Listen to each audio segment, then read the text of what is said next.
12 muqamning 12 qismining ayrim-ayrim holda ma'nosi bor. Birinchisi Iroq muqami, ma'nosi daryo suyining to'lqinlashi. Ikkinchisi mushavarat muqami, ma'nosi mungdishish, munozirlashish. 12 muqamning tarixini bilamsiz. 12 muqamni kimning bosh bo'lib ratlab chiqqanligini bilamsiz. 12 muqamning ismlarini bilamsiz. 12 muqamning ismlarining ma'nosini bilamsiz. Kunlarning birida chet elliklar sizdan sizlar Jonghua millati Uyg'urlarning 12 muqami nima deb so'rasa javob bera olasiz. Yoki bo'lmasa chet elliklarning kelib sizga 12 muqamning nima ekanligini deb berishini kutib o'tiramsiz. Bugun o'zimning bilganlari bo'yicha bu bir nechta turli savollarga sizlarga javob beraman. Bo'lsa bu filmni haqsiz yurkunlardan birini bisitib ko'plab tarqatib qo'yishinglarni umid qilaman. To'ximi ko'p odamlarning bizning Jonghua millati Uyg'urlarning 12 muqamini tushunib hamda mengu unutib qolmasligini umid qilaman. Kichik vaqtimizda Saidiya xonadonligining podshohi Abdurashidxon Amonniso xonni xonishlik amriga elib, ondan Amonniso xon bosh bo'lib 12 muqamni ratlab chiqqan mandaq bir kinoni ko'rgan edik.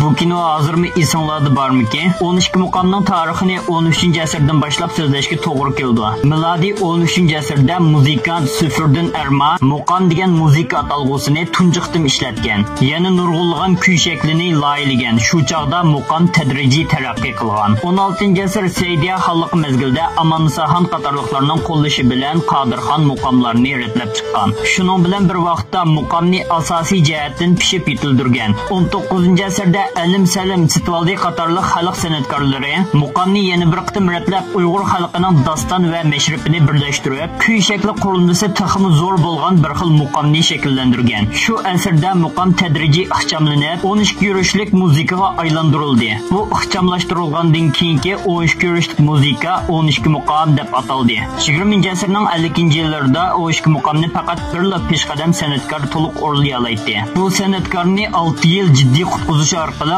ondan 12 muqamni saqlab qolgan. 2005-yili 11-oyning 25-kuni Jungo Xinjiang Uyg'ur muqam san'ati Birlashgan Davlatlar Tashkiloti Ma'rif fan madaniyat tashkiloti tomonidan 3-turkumdagi insoniyat og'zaki va g'ayri-moddiy madaniyat meroslari vakillik asarlari tizimligiga kirgizildi. 2006-yili 5-oyning 20-kuni Jungoning 1-turkumdagi davlat darajali g'ayri-moddiy madaniyat yodgorliklari vakillik turi tizimligiga kirgizildi. Buyuk vatanimiz tarafidan qo'g'dalgan 12 muqamning tarixining nima ekanligini demayli qo'yayli. Hozir qadar nurg'ulg'a odamlar 12 muqamning nimaligini bilmaydi. Lekin Xinjiang san'at sho'yansida har millatdagi nurg'ulg'an qarindoshlarimiz, hatto chet elliklarmi kelib muqam o'rganyotdi. Yaqinda turda bir qarindishimizning muqam etganini ko'rib qoldim. Shuning bilan muqam to'g'riliq oz to'la bilganlarimni sizlab baqay deb bu filmni tortishim.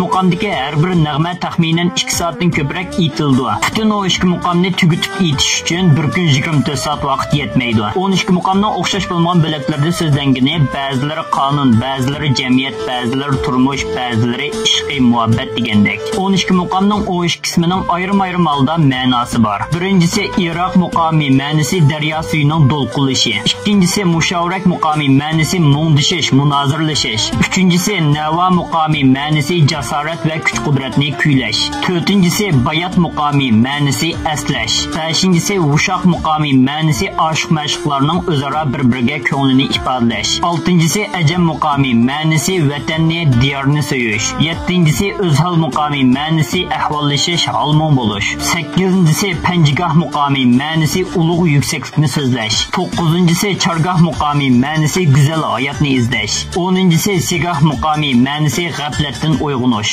11-si Kabiyat muqami, ma'nosi go'zallikni sig'inish. 12-si Rak muqami, ma'nosi shifoliq izlash. Mana bu shunday har xil sohalarga chetilgan buyuk dostonimiz, ya'ni Jonghua millati Uyg'ur 12 muqamining nima ekanligi to'g'risida degan mavzuni yurakdasib tarqitib qo'ysanglar, taxmi ko'p do'stlarimizning buningdan mustasno qolmay bilib olsa degan shuni o'ylayman. Yana 10-20 yildan keyin biroz kelib kitobda 12 muqam deb ko'rdim. Bu sizlarningmi desa, "Voytang, men bilmayman" deb yursak, nima degan setchilik? Biz Jonghua millati bo'lish sifatimiz bilan Jonghua millatining g'ayri madaniyat meroslari bo'lgan 12 muqomni unutib qolmasligimiz kerak. Ham avlod-mavlod meros qoldirib 12 muqomning tarixini so'zlab berishimiz kerak.